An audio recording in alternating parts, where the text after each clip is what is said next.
Well, law enforcement officers, they have a tough job to do, risking their lives to keep our community safe. But an on-your-side investigation has found there's a double standard for law enforcement officers accused of some conduct in Cleveland County. Investigative reporter Nick Oxner talks with one woman who says she faced challenges getting protection from her then-husband because he is a state trooper. We've learned he may not be the only one. In North Carolina, if you fear your spouse or partner will cause you immediate harm, you can go to a magistrate and get an emergency protective order. It's good until the next session of district court and is designed to protect those living in fear of injury or harm. A protective order isn't a criminal charge and doesn't require a police investigation. But that's what two Cleveland County judicial officials told a judge was required for one woman to get an emergency protective order last year because her then husband was a state trooper.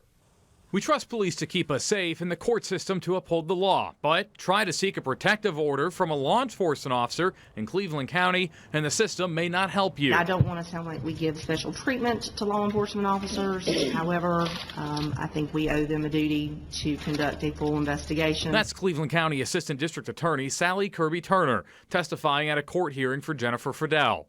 Friedel sought help from Kirby Turner and a local magistrate last year to get an emergency protective order from her then husband, who's a state trooper. He very much worried me, and even when I reached out for help, no one would help. Friedel called On Your Side Investigates, frustrated with a system she says kept her from getting the help she needed. She and her attorney say she took these pictures, which show a bruised arm, to the magistrate's office one night seeking an emergency protective order.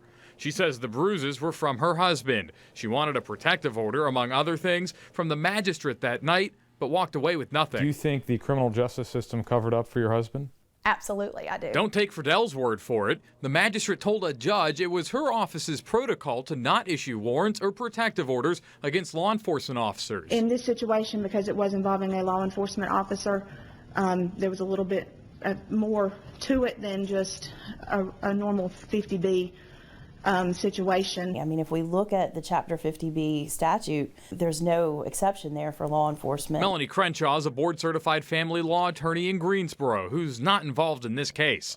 We played her excerpts from the court's testimony of the assistant DA and magistrate outlining how they handle protective orders for law enforcement. We do not get involved usually as far as issuing charges if a law enforcement officer is involved without law enforcement coming in and doing a report and doing an investigation. What it sounds like what these court officers are saying is their policy is not how the law is designed to be. It's not my understanding of the law, and I don't think it's the way that we would practice here in Guilford County. The next day, a judge did issue a protective order against Friedel's husband and even required his service weapon be taken from him. And the chief district court judge in Cleveland County, who oversees magistrates, told On Your Side Investigates that refusing to issue a protective order simply because it involved a law enforcement officer would violate state law. It's embarrassing. It's humiliating. It's scary because you don't know their relationship with him. You don't want to. I never wanted to call the police on my husband.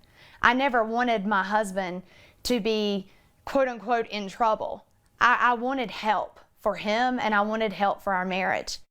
The magistrate who refused to issue the protective order did not respond to multiple calls and emails seeking comment. The assistant district attorney in this matter says she stands by her testimony in court. Guys, back to you. Nick, thank you. Friedel's husband remains in his job as a state trooper and has not been charged with any criminal wrongdoing. His attorney issued a statement on his behalf to WBTV this afternoon saying, quote, her case was fully vetted. Both parties filed domestic violence actions, which both parties later dismissed. Ms. Friedel appeared before the magistrate for a civil restraining order stating her chief desire was to seek custody. This is an abuse of the system and does harm to domestic violence victims across the state. For more on this story, head to our website. Just go to WBTV.com.